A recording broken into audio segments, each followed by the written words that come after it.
Dean Curry here, Fantasy Football RSVP. So let's get right to it with Fantasy Football Week 8. The season's just flying by. Let's start off with quarterbacks. I've been talking about Matthew Stafford for weeks. He's been coming on. He's very consistent, having a comeback year. You got to become a believer. Now Marvin Jones is stepping up. I've been talking about him for weeks. I hope you have one of these two players. I really like, Matthew Stafford against the Giants. I think it's a great pickup. He's really spreading. I mean, you got to become a believer at some point. This guy's really established. Kerryon Johnson went down. They have other running backs that could step in, and they like to run the ball, but they're spreading the ball really around. I mean, every week I'm saying Matthew Stafford. It's amazing. He's still available in so many leagues. And he's been really consistent. Like, he's putting up good numbers. Maybe a couple of weeks he had off games against good defenses. They were behind, but, it really looks like he's clicking. And he has a tendency to finish the year out strong. So that said, I like Matthew Stafford. Got to become a believer. Kirk Cousins, I've been talking about him for weeks. A lot of people thought it was crazy a couple of weeks ago. They thought it was crazy last week. Maybe I'm a little crazy. Who knows? But not when it comes to football. I know what I'm talking about. And, Kirk Cousins is looking really strong.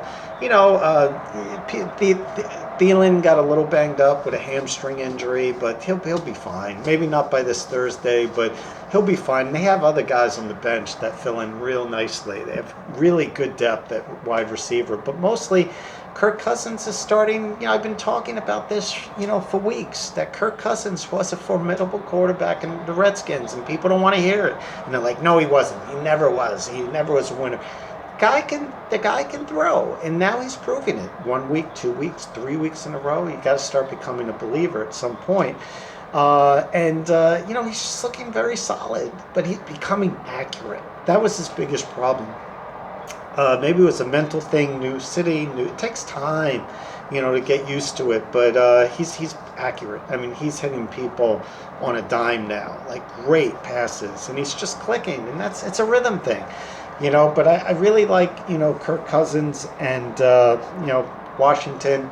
I really think that he's a good play. He's going to have a big week.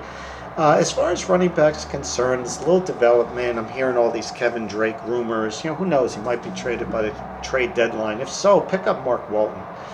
Kevin Ballage isn't really getting much play, and if Walton is like the solid play there, he's going to get all the volume. It could be a nice pickup, at the end of the year. The guy could run the ball. He could catch the ball.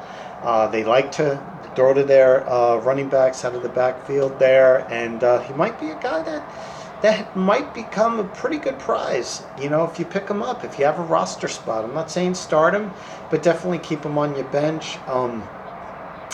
A guy that's been pretty consistent all year with putting up okay numbers all year, if you just don't have anyone else, and I've mentioned him before, is Royce Freeman. The guy really kind of knows what he's doing. He's very formidable. He's always putting up numbers. He gets at least 10 to 12 carries a game. He gets 3 to 5 receptions a game. And, he's pretty solid. And, God forbid, he's a guy you could hold on to. And what if Lindsey goes down to an injury and he gets all the volume? Then you're really talking. Those are the type of handcuffs that you really want to have, is somebody that's playing, like Chase Edmonds, for example. He's, a guy that was getting play even when David Johnson was healthy. And now he puts up several touchdowns, huge monster week. You can see how talented this guy. And, Johnson's a little banged up, and he gets banged up a lot, And he's one of those guys, if you keep on your bench, you have no one else to start, he might actually put up some numbers for you as well, while, what if Johnson gets injured? And, you have him. These are great stashes to have. You got to consider them at this point. But I really like Royce Freeman. As far as wide receivers are concerned, it's probably too late to get Marvin Jones, but I'm just going to mention him again because he's still available on a lot of people's waiver wire, which is just insane. He's a really good pickup, and you might want to consider putting him on your team. Very consistent, and the guy catches touchdowns, so it's like very important to have a guy like that on your team, and he's very solid. 4 touchdowns last week. A little inconsistent from time to time, but it's one of those things that I think will improve over the year. Another good person to have is D.D. Westbrook.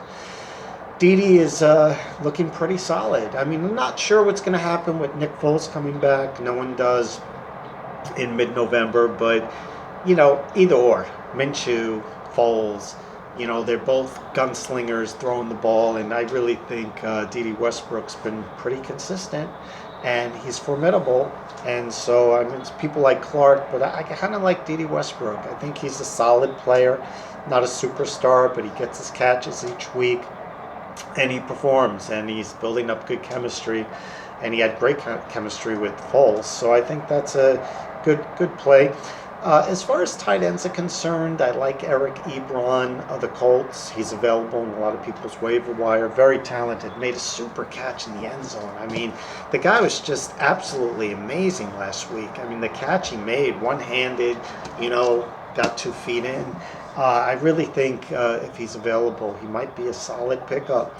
4 or 5 catches, maybe 60, 70, 80 yards. It's been known to, have a nose for the end zone, so you might want to consider that. As far as defense is concerned, if the Jaguars are available at home versus the Jets are figuring things out. Not playing good football right now. They might be good in a year or two, but as they're figuring it out, the Jaguars looked really good last week. Again, their defense kind of stepped up, so you might want to consider that. As far as kickers are concerned, I'd probably like to have, Pitt versus Miami and go with Chris Boswell. A lot of points are going to, be scored. And Miami's defense is actually playing a little well lately. So they're not just giving up, all these touchdowns like they were.